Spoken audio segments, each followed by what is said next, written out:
चलिए बच्चे, बेटा याद हो आपका फर्स्ट चैप्टर का रिवीजन हो रहा है, उसमें आपको मैंने टिल इलेक्ट्रिक फील्ड 0.4 तक बता दिया था।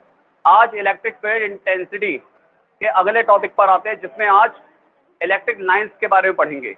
तो नेक्स्ट हेडिंग है chapter first electric charge and field के अंदर इलेक्ट्रिक लाइन ऑफ फोर्स।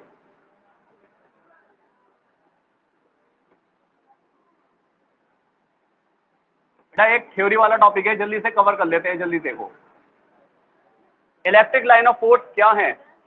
जो पैरेलल लाइंस होती हैं, अरे बात ना करो, इन सभी इमेजिनरी पैरेलल लाइंस को इलेक्ट्रिक लाइंस कहा जाता है। ये इलेक्ट्रिक लाइन ऑफ फोर्स कही गई है क्योंकि इन इलेक्ट्रिक लाइंस के ऊपर पॉजिटिव चार्ज मूव करता है if it is free to do so.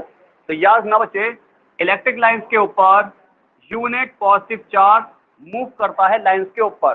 तो साफ जाहिर है, अगर लाइंस के ऊपर चार्ज चल रहा है तो वो इलेक्ट्रिक लाइंस किस प्रकार की लाइंस हैं? वो करंट की लाइंस हैं। वो इलेक्ट्रिक फील्ड के अंदर करंट मौजूद है, क्योंकि करंट ही चार्ज पार्टिकल की वजह से पैदा होता है।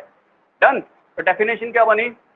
Electric line of force are the imaginary lines or a curve along which a unit positive charge would move if it is free to do so। अगर ये ऐसा करने के लिए मुक्त है, फ्री है, तभी ये इन इलेक्ट्रिक लाइंस के ऊपर चलेगा। Is that clear? बड़ी आसान सी डेफिनेशन है, और मैं आपको फिर रिपीट करूं, डेफिनेशन है नहीं आती, जो आती है मैं आपको बता दूंगा कौन सी आती है। तो बहुत आसान कंसेप्ट है बच्चे, कंसेप्ट है एक तरीके का, याद कर लेना। तो electric lines are the imaginary lines or imaginary curve along which unit positive charge would move if it is free to do so।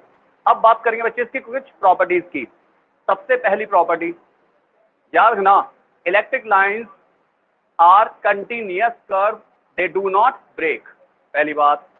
Second बात, electric lines always start from positive charge and enter in negative charge, या कह सकते हो it start from positive charge and end at negative charge.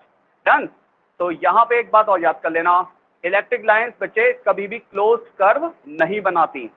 यहां पे plus से चली minus पे खत्म, घूम के माइनस से प्लस पे नहीं आती हैं। And they do not make close curve, ये इसका तीसरा पॉइंट है। तो पहले पॉइंट पे क्या बोला था अभी? Electric lines are continuous curve, they do not break, it starts from positive charge and end at negative charge, they do not make closed curve।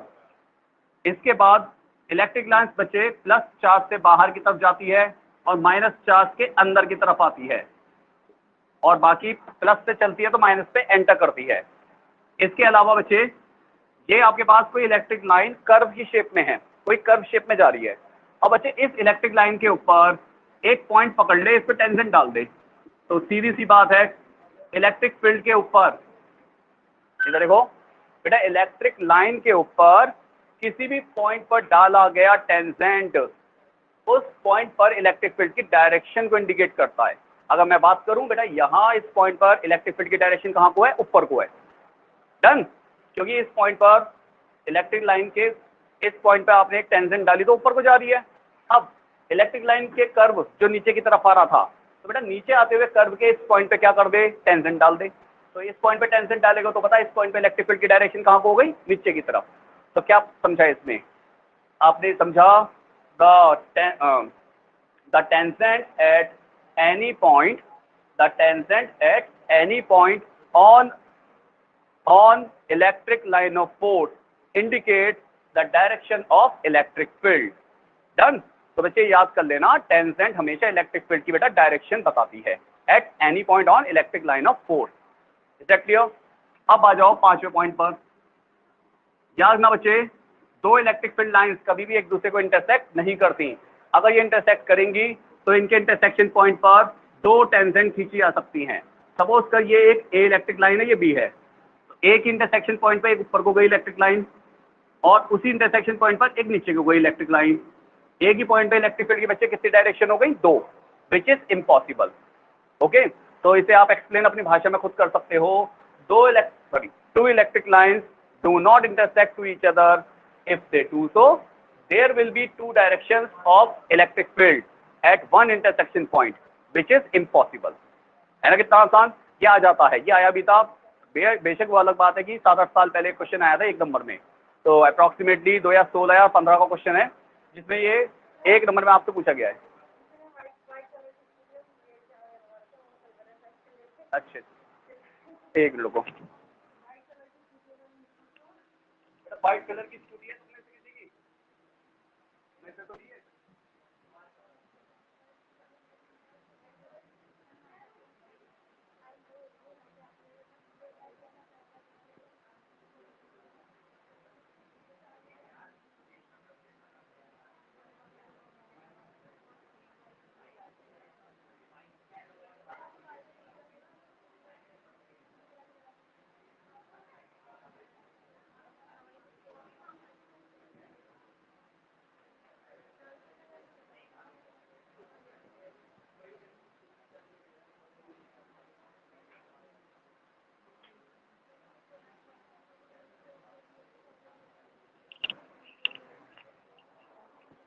Listen, यहां तक क्लियर हो गया बच्चे? ये था आपका इलेक्ट्रिक लाइन ऑफ फोर्स और electric line of force की प्रॉपर्टीज। अब हम बात करेंगे इलेक्ट्रिक लाइंस के बाद नेक्स्ट टॉपिक। अच्छा, अभी रुक जा, फिर किसकी है? एक मिनट रुक जा।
चलो भाई,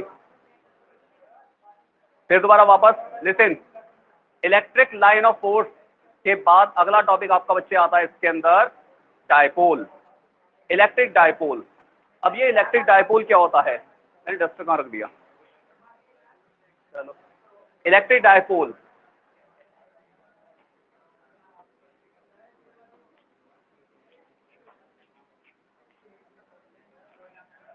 लिसन, अरे सामने रखे रहा।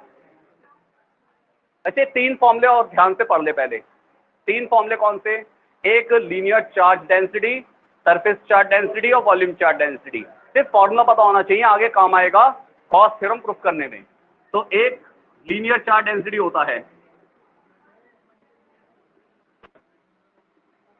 बेटा linear charge density lambda is equal to Q upon L को कहा जाता है।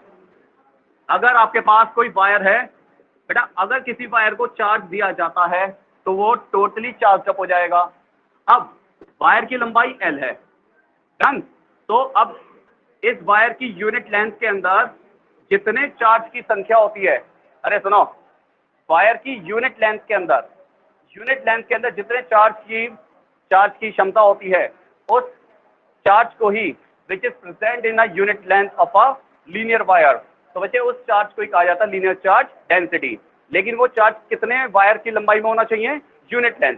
जैसे 1 सेंटीमीटर के अंदर 100 चार्ज हैं, तो बताओ 1 सेंटीमीटर में प्रेजेंट वो 100 चार्ज क्या कहलाएगा? लीनियर चार्ज डेंसिटी लैम्डा कहलाएगा। या 1 मीटर के अंदर 1 करोड़ चार्ज हैं, तो 1 मीटर यूनिट वैल्यू है, तो 1 मीटर के अंदर जो 1 करोड़ चार्ज है वो क्या कहलाएंगे? वो भी आपका लीनियर चार्ज लैम्डा कहलाएगा। इसी प्रकार सेकंड आता है आपका surface charge density, surface charge density. बेटा सरफेस चार्ज डेंसिटी को सिग्मा से रिप्रेजेंट करते हैं, Q अपॉन A होता है। सेम यूनिट एरिया के अंदर मौजूद, यूनिट एरिया के अंदर मौजूद जो चार्ज होते हैं उन्हें बोला जाता है सरफेस चार्ज डेंसिटी। डन, फॉर्मूले याद कर लेना। एक होते बच्चे वॉल्यूम चार्ज डेंसिटी, रो बराबर Q अपॉन B, ये कहलाती है वॉल्यूम चार्ज डेंसिटी, जो किसी भी कंडक्टर के बेटा वॉल्यूम, यूनिट वॉल्यूम के अंदर मौजूद होती है। जैसे गोला है, गोले के अंदर आप जानते हैं वॉल्यूम होता है, सॉलिड है, तो इसके यूनिट वॉल्यूम में अगर चार्ज मौजूद है तो बेटा इसके यूनिट वॉल्यूम में चार्जों की संख्या को बोलेंगे वॉल्यूम चार्ज डेंसिटी। तो सीधी सी बात, आपको फॉर्मूले याद करने हैं ये, क्योंकि आगे इनके ऊपर बेस न्यूमेरिकल्स आने वाले हैं। अब अगला टॉपिक आता है आपका डायपोल। देखो ना,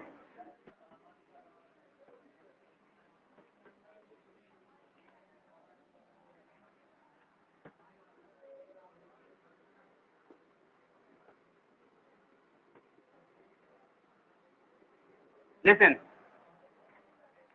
इलेक्ट्रिक डायपोल, इलेक्ट्रिक डायपोल क्या होता है आप थोड़ा बहुत पहले भी पढ़ चुके हो। जब कोई दो चार्ज बिल्कुल सेम नेचर के, बिल्कुल सेम मैग्नीट्यूड के, बट अपोजिट इन नेचर, एक दूसरे से सम डिस्टेंस पर रखे हों, बेटा उन्हें कहते हैं डायपोल। जैसे ये आपके पास दो चार्ज दे रखे हैं -Q + Q separated by 2a distance, that configuration is called electric dipole. आई बात समझ में? तो इसके अंदर क्या देखा आपने, भैया दो चार्ज हैं, दोनों बिल्कुल सेम है Q, लेकिन एक माइनस में एक प्लस में है, दोनों के बीच की दूरी कुछ 2a ली गई है। हम यहाँ डिस्टेंस में 2a क्यों लेते हैं, क्योंकि आगे डेरिवेशन में मिड पॉइंट से डिस्टेंसेस नापी जाती हैं। तो बेटा मिड पॉइंट से +Q की दूरी भी a होगी और मिड पॉइंट से माइनस की दूरी भी a होगी, तो टोटल दूरी कितनी हो गई 2a। तो डेफिनेशन क्या बनी, when two equal and opposite charges, when two equal and opposite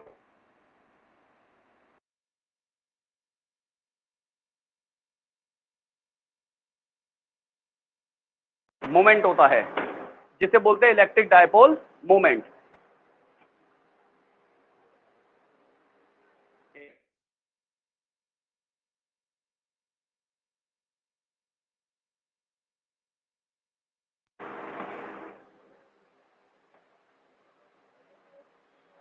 चलो लिसन, मैंने क्या बोला, इनमें अपना खुद का बच्चे मोमेंट होता है, जिसे बोलते हैं इलेक्ट्रिक डायपोल मोमेंट।